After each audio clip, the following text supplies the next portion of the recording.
And it's sounding like, Donald Trump got into office beyond Allah's will.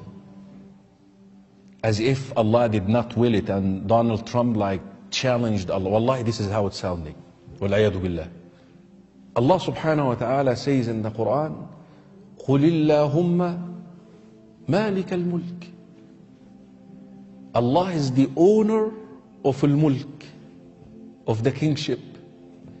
تُؤْتِ الْمُلْكَ مَنْ تَشَاءُ. Allah willed for him to become the president. تُؤْتِ الْمُلْكَ مَنْ تَشَاءُ وَتَنْزِعُ الْمُلْكَ مِمَّنْ تَشَاءُ. And you take the kingship from whomever you will. وَتُعِزُّ مَنْ تَشَاءُ. And you honor, dignify whom you will. وَتُذِلُّ. You humiliate, put down whom he wills. مَنْ تَشَاءُ. Look at this at the end. What? بِيَدِكَ الْخَيْرِ. All of this is khayr. The fact that he given the kingship to this one and took it away from this one, dignified this one, humiliated this one, it's all what? Khayr. People like Donald Trump, they prove the Quran right. Allah says in Surah Furqan chapter number 25 that there will be an enemy for Muhammad sallallahu alaihi wasallam. And since Muhammad sallallahu alaihi wasallam his message is going to be till eternity, there are bound to be critics and enemies of Islam and of Prophet Muhammad. So these people are proving the Quran right, because in spite of all these things, Islam is spreading.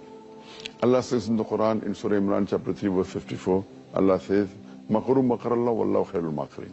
They plan and plotted, Allah too plan. Allah is the best of planners. If you see after 9/11, the media war on Islam and throughout the world, normally people should think that now Islam should perish, na'uzubillah. They cannot. But we find that more people want to know what kind of religion is this. And we find that in USA alone, in a span of about 9 months after 9/11, 34,000 Americans accepted Islam.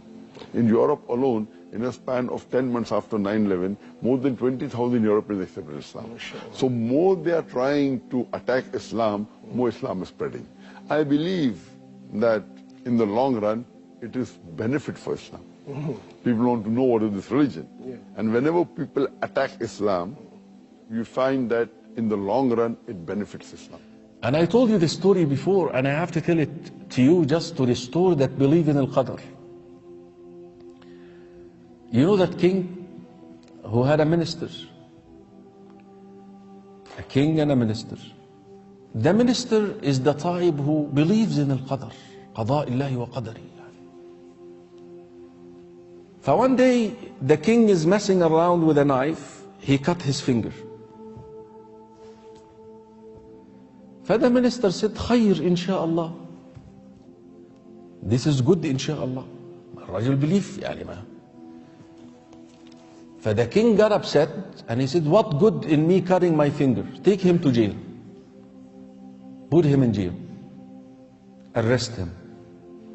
So they arrested him. He was placed in jail. So in his way to jail, he said what? Khayr, insha'Allah. It's good, insha'Allah. There is goodness in this one too, insha'Allah. It was the habit of the king and minister that every week they go out to hunt and have a nomad kind of lifestyle. Of course, he doesn't have his minister. The minister used to be the one who leads his way.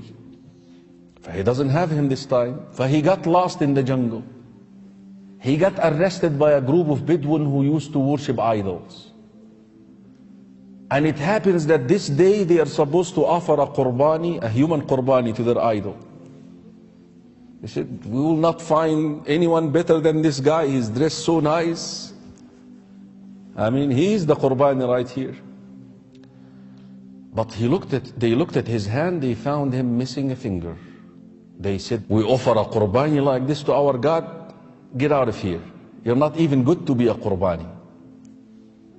He was spared. In his way back to the palace, he started reflecting upon the statement, saying, now I understand why the minister said it's good that I lost my finger, because would I have that finger, I would have been slaughtered by now. So immediately when he arrived at his palace, he requested the release of the minister.